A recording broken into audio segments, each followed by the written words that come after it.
Warning. This video is for educational and entertainment purposes only. The ideas and perspectives shared here are based on research, personal interpretation, and speculation. They are not intended to be taken as proven fact, medical advice, or psychological guidance.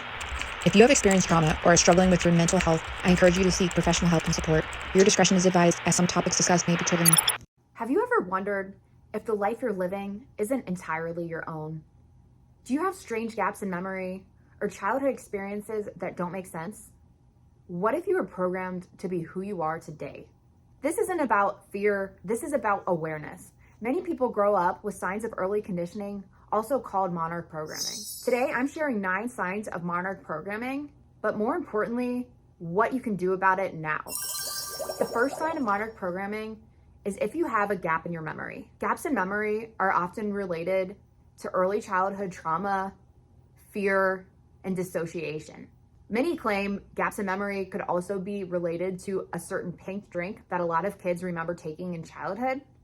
But after doing a ton of research, I've come to the conclusion that most of our gaps in memory do have to do with some extreme trauma, especially trauma that happened as an infant, since you cannot escape as an infant. Which brings me to my second point. The second sign of potential Monarch programming is premature birth or some kind of trauma as an infant. Perhaps you were kept in the NICU for a long time, separated from your mother, born with an umbilical cord around your neck, or had some kind of early childhood surgery. Think about what that would be like on an infant to just enter the world and suddenly they have bright lights in their face. They've got doctors chopping off their umbilical cord, or if you're a male, doing you know what, doctors separating you from your family, pricking your heel. And then if you're put under anesthesia on top of that and have some kind of surgery, well, geez, that must create some serious trauma. The next sign that you were potentially programmed is if you have family in the military, a 3-letter agency, or family who is part of some kind of secret society. In survivor stories, we often hear about Masons, and sometimes people come from strict religious upbringing. I'm not saying that everyone who is in these agencies is a part of this mind control. This is just a common similarity that a lot of victims of mind control have. The fourth sign of potential programming is if you moved around a lot as a kid. Did your family often relocate for work? Were you passed around to different caregivers as a kid? Did you grow up in the foster system or spend a lot of time in boarding school? These are all signs that you could have been passed around to different handlers. And if you don't know what a handler is, I recommend checking out my recent video, Do You Have a Handler? Another sign of potential Monarch programming is if you grew up to have a job in the military, an intelligence agency, coding, or some kind of career in the creative or performing arts. Basically, if you were a candidate of this mind control programming, it's very likely that you were recruited from an early age or guided at an early age to pursue a certain career path. In the Illuminati formula used to create an undetectable total mind controlled slave by Cisco Wheeler and Fritz Springmeier, they mentioned that at 18 months old, programmers put children through tests to figure out what their personality is so they can funnel them into different careers. I'm not saying everyone who's been conditioned to have a certain career has been a victim of Monarch programming. I'm just saying that this may be something to look further into. Which brings me to the next sign. Were you in the GATE program or some kind of gifted and talented program for kids? Did you have an IQ of 130 or higher? Testimonies from victims and ex-programmers reveal that in order to be a candidate for Monarch programming, you had to have an IQ of 130 or higher because conditioning typically didn't work on children with a lower IQ. Monarch programming starts from the womb, but it is extremely important that this conditioning continues throughout our childhood. So it's likely that if you were picked for a gifted program and or funneled into certain career paths, you very well could have been a victim for this kind of mind control. Did you grow up having a substance abuse issue or being really good at dissociation? If you had psychic abilities as a kid, or if you still have them as an adult, this is also a sign that you could have experienced childhood trauma that made you dissociate and get really good at living in your head. Maybe you're into games like Dungeons and Dragons. Maybe you're some kind of creative author or writer. Maybe you like acting, cosplay, and some kind of fantasy role playing. Maybe you're an artist who has a lot of ideas for different characters. Maybe you're just a goofy person that walks around and has different alter egos. This can look different for different people, but these are often signs of dissociation. And if you have a very creative imagination, it means that you are good at dissociation. The next sign is feeling like you've been watched or kept track of. Some survivors say that they have noticed implants, which goes along with another one of our points. Did you have some kind of early childhood surgery? Is it possible that you could have an implant? Again, this is not to create fear. This is just something that comes up in survivor testimonies. So if you have ever found an implant during a routine x-ray, if you have ever felt tracked, if you've ever felt watched, or if you've noticed that you've had multiple handlers that seem to steer the direction of your life, that's a sign that somebody could be keeping track of you in order to influence what you're doing. And one of our last signs today is if you were one of the elite 13 bloodlines, again, mentioned by Cisco Wheeler and Fritz Springmeier. I'm going to leave the list up here.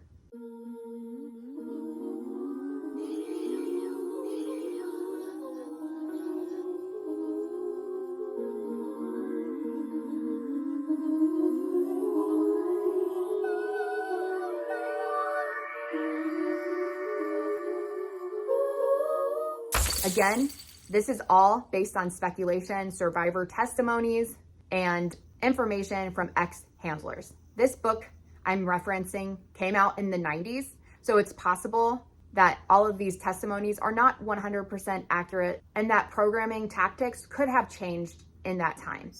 But the most important thing is, if you recognize any signs of Monarch programming, what can you do about it today? The first thing you can do is get really good at developing your own intuition. If you don't have a strong connection between your mind and your heart, and if you can't get to a place within yourself where your mind is quieted, then it's going to be really hard for you to process this kind of trauma and get a hold on your life path.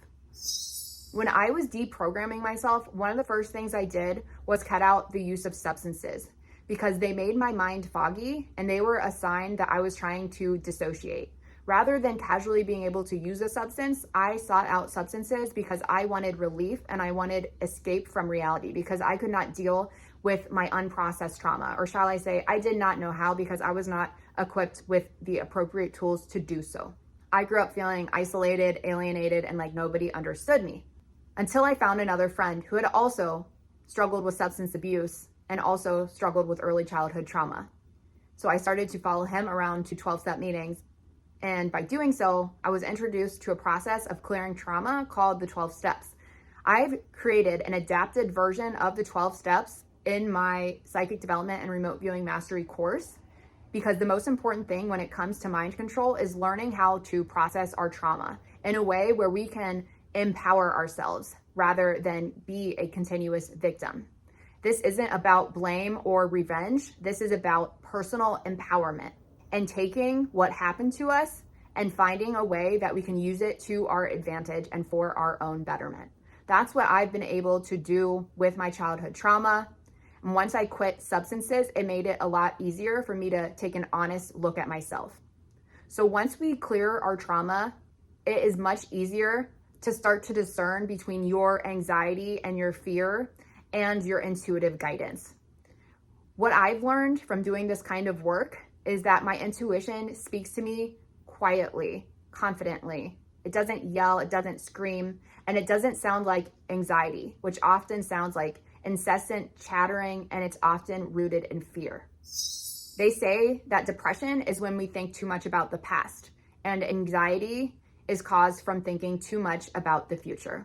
I have personally struggled with both in my life, and the way I've found to overcome depression and anxiety is by learning to appreciate the present moment. So how can I get comfortable with the present moment? Well, the best thing I found to help with that is meditation. Many people struggle with meditation because they can't quiet their mind. And let me just reassure you that quieting your mind isn't something that usually comes easily or naturally for most people, especially when you've suffered from trauma. Meditation is one of those things that builds on itself exponentially. So, for example, when you first start, you may only notice a few minor differences, but as you continue with a 15-minute a day minimum practice of meditation, it starts to get better exponentially. And one day you'll wake up and realize, wow, I don't even know how I lived before. I'm a completely different person now. So if you're having trouble meditating, I recommend just stick to it. And I challenge you to try meditation without a sound, without a guided meditation, without the gateway tapes, because the most important thing, in my opinion, that you can do is learn how to get quiet with your own voice and with the silence. There's so many people who struggle with silence, but it's so important to be able to be comfortable with that silence. Another thing that can help us deprogram from mind control is learning who we are from an esoteric or spiritual standpoint. So rather than being told by educators, doctors, or society who we are, I have looked to the stars. This may not be for everybody, but I found a lot of relief when I looked up my natal chart in astrology, which shows me my past life, my karma, and the cycles I'm currently working through. Because in astrology, not only do we have a natal chart, which is the exact moment that your soul decided to be born, we also have a transit chart and we have a progressed chart. And those are the charts I like to look at with people, because they look at what the planets are doing now and where they're hitting your personal chart now. So we can look at the cycles you're currently working through at the moment. Another huge game changer for me was human design, which combines astrology, the chakra systems, and I Ching and Kabbalah. And what I like about human design is that it shows you where you're psychic. According to human design, we all have open and closed energy centers. So the open energy centers amplify psychic energy and the defined centers project it. Another thing you can do to start to build your psychic senses is play with tarot cards. And again, this isn't for everyone. This isn't going to resonate with everybody, but it might be a helpful tool in helping you learn to develop your intuition, because if you're anything like me, you'll try to seek answers through the cards and then realize, wow, the cards are really just reading my energy. So once you start to realize that the thoughts that you're putting out there are starting to transform into the things that you witness in your life, you become very good at learning how to control those thoughts. Another thing that has really helped me when it comes to deprogramming from mind control is recognizing that if I'm not the problem, I'm not the solution. And if you're anything like me, you may have perpetually been in the victim's mentality, which is totally normal, especially when you've been through such traumatic events. But what I found for me is being in this headspace of being a victim for 30 years did not serve me. But what did serve me was learning how to accept what happened to me, and rather than seeking blame or revenge, trying to find the gold in the situation. And I know that it can be hard to do because I've experienced this before. But until I was able to sit down with a trusted mentor, I wasn't able to function. And I was perpetually a victim in my life because I had consistent thoughts of victimhood, which projected that out into the world and into my experience and made me a victim to people in my present life. So not only was I a victim of childhood trauma, I was a victim of present day trauma, because abusers can sense the energy of victims, just like they can in the animal kingdom.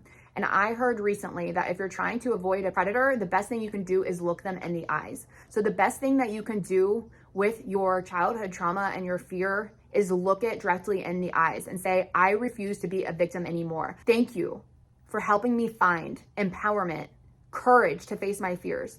Because through that courage, through that empowerment, through that pain, it built me into the person I am today. So I can continue on in this world with a mission, and I can help others that have been through what I've been through, which gives me purpose and helps me write a new story of empowerment.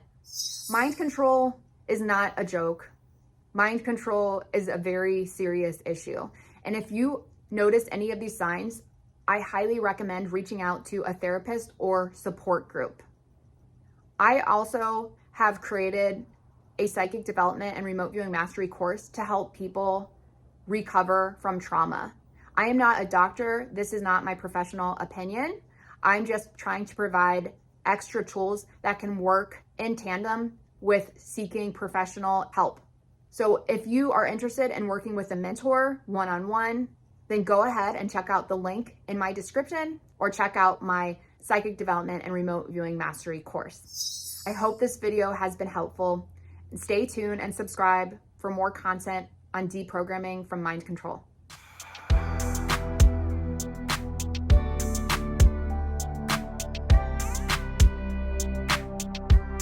I'll meet you in the